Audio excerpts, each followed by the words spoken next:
मैं बहुत महत्वपूर्ण घोषणा करने के लिए यह वीडियो बना रहा हूँ। कई दिन से मैं विचार मंथन कर रहा था और उस विचार मंथन के बाद आज मैं इस नतीजे पर पहुंचा कि हमें इस पर राष्ट्रीय स्तर की बड़ी कार्रवाई करना ज़रूरी है।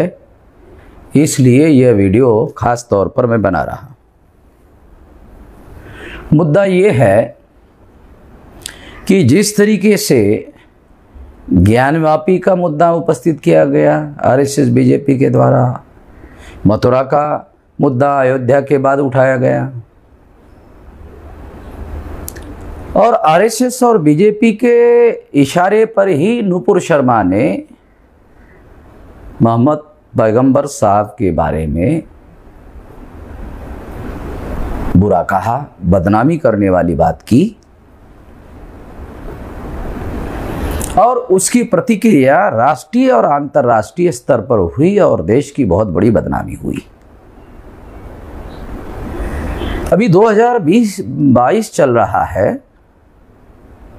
आरएसएस और बीजेपी के लोगों को ऐसा लगता है कि 2024 का लोकसभा का चुनाव ज़्यादा दूर नहीं है, बस आ ही गया है और इस वजह से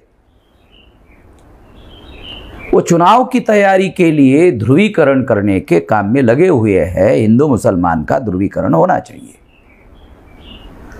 और ध्रुवीकरण करने के लिए ही उन्होंने नूपुर शर्मा को इस काम पर लगाया था और पार्टी और संगठन के नीति के तहत ही उसने बयान दिया था। यही वजह है कि पार्टी ने कार्रवाई की ऐसा दिखाया, मगर पार्टी के कार्यकर्ता आज भी उसके समर्थन में लगे हुए हैं। सोशल मीडिया में यह दिखाई देता है और सरकार ने किसी प्रकार की कोई कार्रवाई नहीं की। उसकी वजह से कई जगह फसाद हुए और फसाद जन्य हालात पैदा हुए। इस वजह से देश की एकता और अखंडता को खतरा पैदा हो गया। गांधी जी के द्वारा भी हिंदुओं को इकट्ठा करने के नाम पर जिस तरह से आज़ादी के आंदोलन का धार्मिकीकरण करने का काम गांधी जी ने किया और धार्मिक प्रतीकों का ही सारा का सारा इस्तेमाल गांधी जी अपने जीवन में करते रहे ताकि साधारण लोगों को इकट्ठा किया जा सके, तो उनके इस कार्य की वजह से ही हिंदू मुसलमान का मामला खड़ा हो गया था, तीव्र हो गया था और इसकी वजह से भारत का विभाजन होने का कारण बना। आरएसएस बीजेपी की वजह से जिस तरह से ध्रुवीकरण का काम गांधी जी के बाद दोबारा करने का काम शुरू हुआ, उससे यह बात सिद्ध होती है कि अगर इसी तरह से धार्मिकीकरण करने का काम, ध्रुवीकरण करने का काम, हिंदू मुसलमान का विभाजन करने का काम लगातार चलता रहा तो देश की एकता और अखंडता खतरे में पड़ जाएगी और दोबारा भारत का विभाजन होने का खतरा पैदा हो जाएगा। तो इसको रोकना होगा, इसको रोकना बहुत जरूरी है, नहीं तो दोबारा देश के एकता और अखंडता को खतरा पैदा हो जाएगा। ब्राह्मणों को देश की एकता और अखंडता से कोई लेना देना नहीं है, क्योंकि वो ब्राह्मण जो है वो मूल निवासी नहीं है, ब्राह्मण भारतीय नहीं है। ब्राह्मण डीएनए के अनुसार फाइनली प्रूव हो गया है कि वो विदेशी है। इसलिए भारत भूमि के टुकड़े होते हैं और कई बार होते हैं तो उनको इसके बारे में किसी प्रकार का दुख होने का कोई कारण नहीं है। उनका जो राष्ट्रवाद है वो ब्राह्मणों को बचाने का केवल कार्यक्रम है और कुछ नहीं है। वो अपना विदेशीपन समाप्त करने के लिए राष्ट्रवाद का सहारा ले रहे हैं और राष्ट्रवाद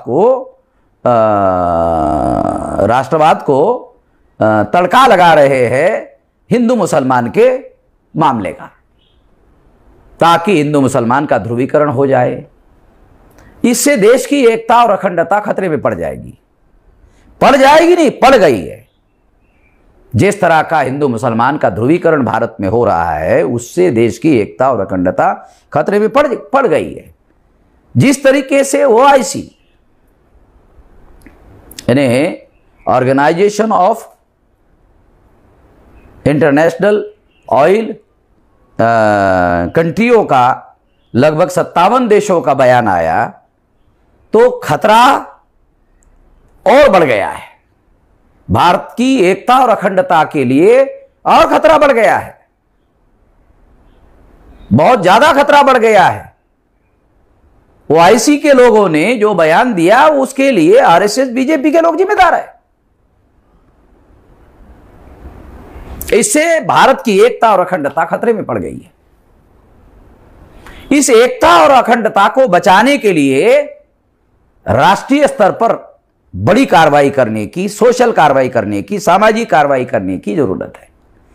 और इस सामाजिक कार्रवाई करने के लिए हम 25 जून को, यानी जल्दी ही, आज की तारीख 15 है, तो 10 दिन में हम लोग भारत बंद, 25 तारीख को भारत बंद करेंगे, राष्ट्रीय एकता और अखंडता के समर्थन में। और जो लोग राष्ट्र की एकता और अखंडता तोड़ने की साजिश कर रहे हैं हिंदू मुसलमान के नाम पर, उनके विरोध में यह भारत बंद किया जाएगा। मैं देश के समस्त कार्यकर्ताओं को भारत बंद की तैयारी करने के लिए आह्वान करता हूं। पूरे ताकत से, पूरे शक्ति से हम लोगों को इसमें जुड़ जाना है। और इसके लिए सारे देश भर में जो हमारे राष्ट्रीय स्तर के, राज्य स्तर के, कमिश्नरी स्तर के, जिले स्तर के, तहसील स्तर के, ब्लॉक स्तर के, ग्राम पंचायत स्तर के, गांव स्तर के जो कार्यकर्ता है, वो तमाम कार्यकर्ता भारत बंद के काम में जुड़ जाए, ऐसी मैं अपील करता हूं। और अपनी बात यहीं पर समाप्त करता हूं। दिखाए जाने वाले सभी न्यूज से अपडेट रहने के लिए चैनल को सब्सक्राइब करें और बेल आइकन को दबाना ना भूलें। धन्यवाद।